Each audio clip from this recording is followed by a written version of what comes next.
Hey everyone, Aaron here with Elite Watersports. Behind me is the Psycho by Naish. It is the Dacron version, and we're going to put it through its paces to see if Alula is actually the king, or does Dacron really stand up to the challenge?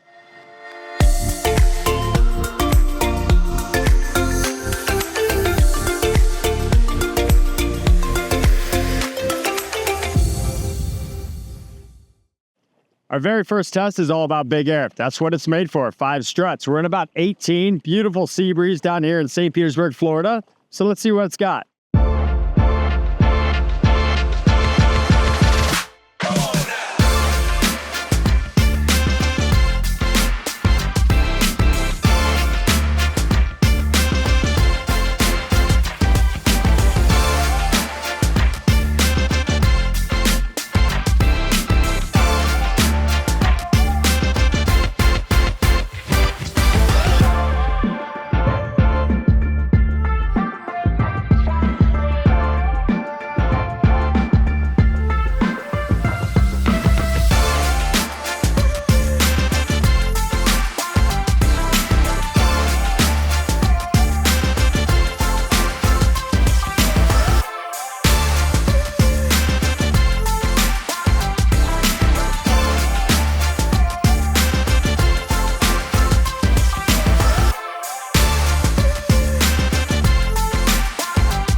Our second test is going to be about relaunch. Does this thing relaunch? It is a big air kite. It's super high aspect, so we're going to crash it, see if it even relaunches.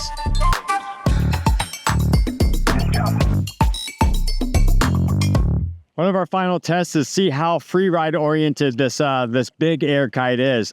A lot of big air kites out there sit too far or too close to the edge of the window, which takes away its drifting. On the Alula kite, the Alula will actually be a lot thinner leading edge, so the drifting wasn't the greatest on it. But with this fatter leading edge on the Dacron version, we expect it would actually do pretty well with that. So let's test that out.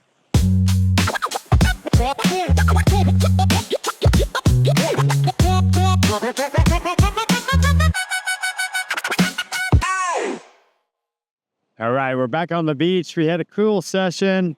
Remember, 18 to 20 knots. So not on the top side of this 12, but man, I did feel really powered up. That test one about, hang time and jumping and it's made for big air. Well, certainly that's what the platform is. I had some really great hang time, some really good feedback in the bar. I did notice that the bar was a little bit on the heavier bar pressure. I do have it on the heavy bar pressure setting. So right out of the bag, it's already a little bit heavier in the feeling. As far as oversending the kite, I was able to oversend it and be able to send it back out in front of me. And it did catch me really, really nice. So it's a little bit more on the predictable side. And if you get lost in the sky, well, you can make up for it because how fast the kite is through the wind window. Is it faster than the Alula? No, not at all. The Alula kite can catch me anytime I want. If I really mess up and lose control of the kite, I can really get it back out in front of me to catch me for a nice smooth landing. Overall, the relaunch, well, standard in the industry. Most kites relaunch really, really well, but there's occasionally, a new kite comes out and it doesn't relaunch all that well. I did tumble it once and the wingtips didn't catch the bridle. So that's really, really important. And as far as the drifting of the kite, man, the drift was pretty good and probably better than most 5-strut kites out there. I think that has to do a lot with the leading edge. And we got to remember Naish has that DNA of Maui, surf kites. So it still has that DNA to kind of drop back in the wind window.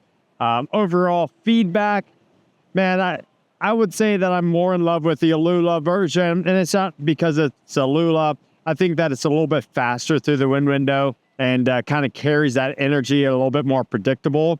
So as far as some companies go with they make a Alula kite and it's maybe not that much better. Well, certainly it's a huge upgrade from the Dacron, but in this case, the Dacron version isn't that bad to start with.